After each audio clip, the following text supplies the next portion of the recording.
So I bought these tires and rims off Facebook Marketplace. It just so happens that they're the exact size that I want for the S10, which is a 215/65 R15. Now the rims are Chrysler bolt pattern, so I won't be using those, but I have a set of factory style S10 rally wheels. But it's a good excuse to show my old Coates tire machine I have here. So this is a Coates 1010 Super Power Man. This would date back to, I don't know, probably the early 60s. It works pretty good for doing stuff like this, 15s. You know, you can buy stuff like these nylon guards that go on to protect rims and tires and stuff. Anyway, we're going to go ahead and we'll do some tires.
Alright, so I ended up ordering the new tank and it came in, and kind of pleasantly surprised it's painted. So I'll have to pop this little cover they have in here out and install the sender, which is over here. So I bought a new fuel pump and sending unit, and I got a new set of straps here too. So we'll go ahead and assemble that stuff. Okay, so the first thing I'm going to do is take off this lock ring, which I just take a little pry bar and a little hammer, and I just kind of work my way around it.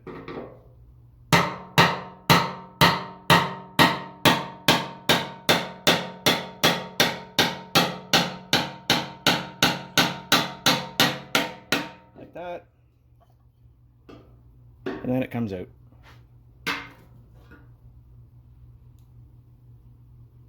Okay, so with that off, make sure your seal's in position here, And we're going to take and set our sending unit in here.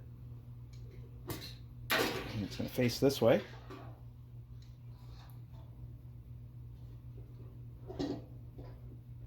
Which GM was kind enough to put a little notch here so it can only go in one way. And then we're going to take our lock ring.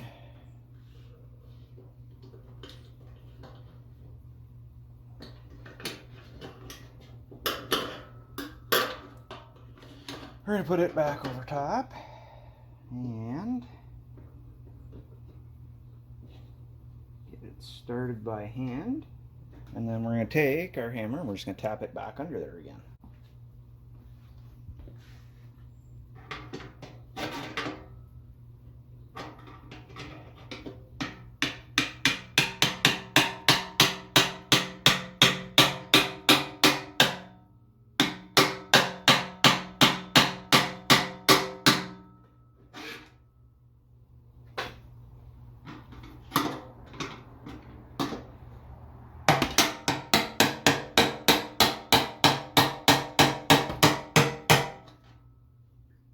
There you go. Just like that, our sending unit's now installed. Okay, so that's the fuel tank pretty much ready to go in. The next thing we got to do is I got to remove what's left of the old strap at the back here, which is somewhere down here. There's a little piece hanging still. That's got to come out of there. And then one of the things the truck was missing was, you'll see there's 4 holes right here. And that is for the front little cross member that goes in to hold the fuel tank. So I went and pulled this one out of the wreckers last fall. Same truck I got the sections of frame rail from and everything.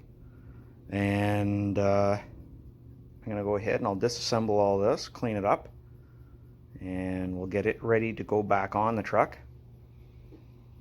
Like I said, I do have the new straps right there. I'm going to paint the straps just to give them some protection. And then what I'm going to do is make up some of the anti-rattle little pieces that go in there. And I'll show you what I'm talking about with those in a bit. Well, took a little ride today up to Sauble Beach, Ontario. And this is what I picked up. So this is a 1987 2.5 liter. This is out of another 87 S10. Now the difference is, this was a runner within the last year, and it's only got 55,000 miles on it. It's never seen salt, and it's never seen a Canadian winter. So it's also a much nicer looking engine than what I had to start with. Okay, so I pulled a handful of parts off here. And then I gave the little Duke a bath. And I gotta say, it's definitely in pretty good shape. Fella I bought it off, he built a drag truck out of his S10 that this came out of. But he said when it was all together and running, he would get 400 miles out of the 13-gallon gas tank, and that this engine ran really good, and that he almost kind of regretted taking the truck apart to build a drag truck. So he was actually kind of reluctant to sell it because he thought about putting it in another S10 he has, but lo and behold, he was kind enough to sell it to me, and it will go into the frame that we have sitting waiting for it. Alright, so there is our little Duke inside now. So currently there's 6 engines in here. There's a 3.6 that's completely garbage for my in-laws. There's so much damage in this engine it's not even funny. So we're trying to figure out what we're going to do with that. There is what I'm going to call the good 2.5. My plan this week, hopefully, because nothing else has gone right the last few days here, but this is going to, because I say so. I'd like to take it apart. I want to send the head for a swim and the degreaser, timing cover for a swim, oil pan for a swim, the lifter cover for a swim, and then put all new gaskets and everything so it's all nice and clean, and so that everything is fresh, and then I'll give it a coat of paint and it's ready to go in the truck. That's my plan for the week. Now, when I say everything went sideways this week, I really do mean that. So this is my 1973 440 cubic inch engine that's now bored 30 thousandths. So it's actually 446 cubic inches approximately. So I can't put all the blame on anybody else on this one. I've had two issues with main bearings. So I had a really bad experience with this shop right here. Really bad. I'm not going to elaborate too much, but I'll never use them again. Anyway, so the first issue with bearings was in fact my fault. I thought they were both 10 thou oversize, not 10 and 20, so no problem. So I sent those bearings back and got another set of rod bearings. So I go to put the main bearings in, and the thrust bearing will not fit. And it turns out, and I'm not blaming Rock Auto, but I'm kind of not blaming them either. The reason I say that is, this is a forge crank, and listed for a 1973 Plymouth Fury, which is, this is a 73 block and crank and everything. This is a truck block, but I have had car blocks as well out of Chrysler's that also were forged cranks for 1973. I guess at some point in the year, Chrysler went to the cast cranks, which are externally balanced. These are internally balanced. The externally balanced engines use a larger thrust bearing. The internally balanced like this use a smaller one. So the main bearings were the wrong ones. So I got to send them back, and I've already ordered the correct ones, and I'll end up with a credit for these two. Which is no problem, because I have a feeling I'm going to be ordering another part or two so I can use that credit. So that was one problem.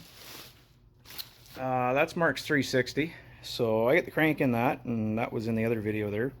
And I started cleaning the pistons to install the pistons. And I found that there was a damaged ring land on one of them. So my friend Craig was kind enough to give me another complete set of standard 360 pistons. Except when I got looking at them, they have a different casting number on the rods. So rather than take a gamble, we're going to use that complete set of pistons. So I dropped them off at the machine shop to get cleaned up and ARP studs put in them. So this is on hold. That of course is the 2.5 that came out of my truck that's a mess. So that's going to get mothballed for now, and I'll put it away, and maybe one day we'll play with it a little bit and see if we can get triple digit horsepower. And then this is a 1978 440. And it is, actually, I sold it to a friend of mine. I bought this quite a while ago, years ago. And it's a really low mileage engine. It only has about 30,000 kilometers on it. And unfortunately, when it was removed from the RV it was in, the guy left it sitting outside without an air cleaner on it or a carb. And water got down the intake and ran right inside the open intake valve and right into the cylinder. So it's hard to see here. It's this one here. So I can do this without dropping a cylinder head on my foot. You'll see that that was the intake valve that was open. So all the water ran in there, and then it all ran in this cylinder here. So this engine was seized when I got it. I've actually got it unseized. So it's a good rebuilder, and that was why I held on to it, but I really don't need it. Like, it's a very clean engine overall. Not sludgy, nothing like that. Even the cam's in really good shape and everything. So it's a good rebuilder for my friend Craig.